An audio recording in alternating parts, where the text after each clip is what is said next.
While retro throwbacks have been pretty common during the 8th generation, especially from the indie scene, Octopath Traveler feels like an altogether different beast.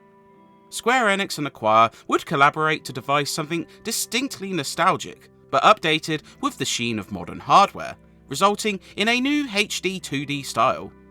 That, and its initial exclusivity on the Nintendo Switch, felt like a callback to the glory days of Squaresoft JRPGs on the Super Nintendo. Those with love for the genre should still find great value in this game, even if its strict adherence to some tropes could turn off the impatient or uninitiated. I won't allow it.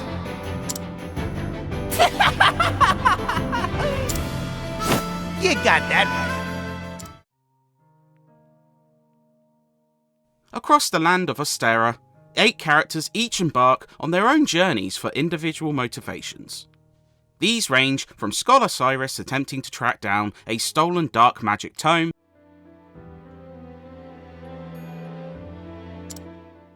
to Thief Therion hunting for a quartet of dragonstones to remove a shameful bangle. Well, aren't you too clever, setting a thief to catch a thief?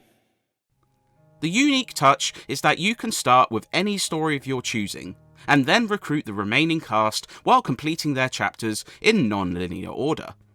You can even focus on a single character during a playthrough if you desire a challenge. The only cost comes at the story threads themselves, as though these can harbour some emotionally resonant moments, a lot of the cutscenes feel less than engaging. Voice acting is decent, but the writing never gives the narrative a sense of thrust or depth, and although short, optional scenes see the heroes discussing with each other, it can feel as though the quests are disconnected from each other until near the end. The good news is that the gameplay feels much more compelling. The world of Ostera is large and filled with side paths for treasure chests, optional dungeons to engage in, and side quests for NPCs.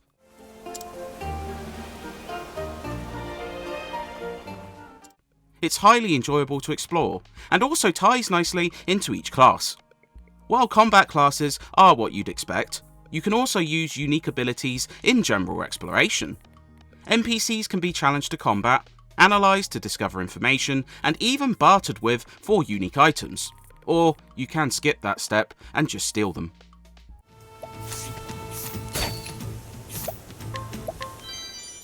Your character's level determines their efficiency with these skills, and failing an action too many times will see your reputation damaged and these actions unavailable until a financial gesture is paid at the tavern.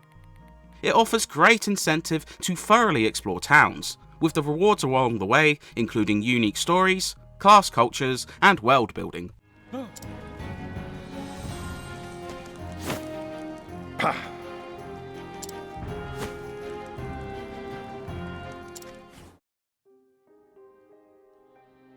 Of course, combat proves just as major a component here, and utilises the traditional turn-based format you'd expect. A couple of unique quirks add spice, however. Boost points are gained with every turn, and allow you to charge up attacks and skills for more damage or buffs. Standard attacks increase in quantity, for example, which ties nicely into the weakness system.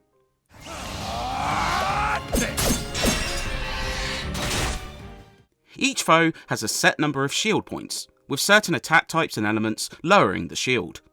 Once broken, enemies are stunned and open to more damaging attacks.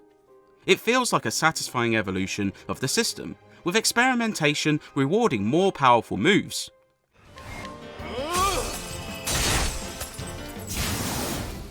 It becomes a task of balancing magics, weapon types, and abilities while considering your boost points, as while using multi-attacks can drop the shield quicker, a fully charged move on a stunned opponent will often wipe them off the battlefield. When you factor in class abilities, which unlock passive skills you can equip, and it becomes immensely addictive. It's just a shame that the difficulty balancing perhaps pays too close an homage to older JRPGs. Those not keen on grinding will likely find themselves dismayed when later chapters begin to up the recommended level. Even then, challenging boss encounters often see some sharp jumps in difficulty, regardless of whether your characters are overleveled. Balancing a squad of 8 characters to be appropriately strong only adds to this. There are plenty of high-level side activities too, such as special classes which can be unlocked by defeating powerful gods, but some may find the main course too frustrating to seek these out. The true ending boss is particularly egregious for this, forcing a gauntlet of 8 Redux boss fights before an insanely difficult encounter, with no saving at all during this process. While hardcore fans of the genre will likely eat all of this up, newcomers and less committed fans may tap out before they reach the ending. Are we done here? Hey.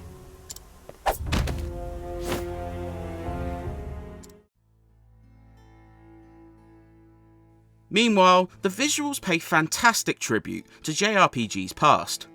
Octopath Traveler mixes old school sprite texture work with fully polygonal environments, and the results are excellent. It's striking to see such a retro look spruced up with stunning lighting, gorgeous shadows, and bright colours. Larger sprites for enemies and bosses look superb, intricately drawn and animated with small touches. Sometimes it resembles a gorgeous diorama, with certain objects and characters popping to life. The audio is strong too, with a stellar soundtrack which lives up to the greats of the past. From the flute-driven main theme,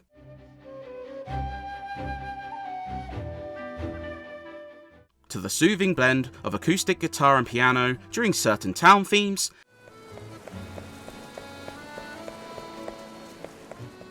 and the epic orchestral battle themes, it's all top-notch.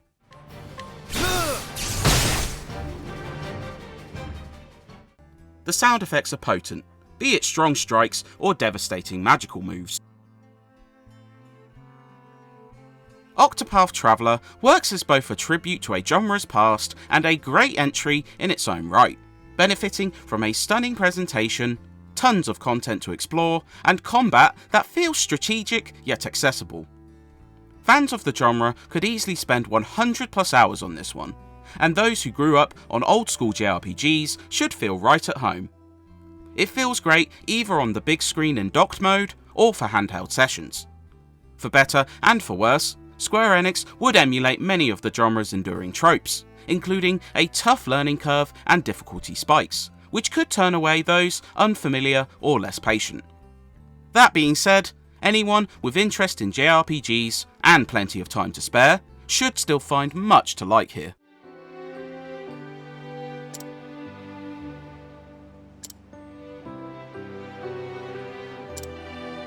Huh?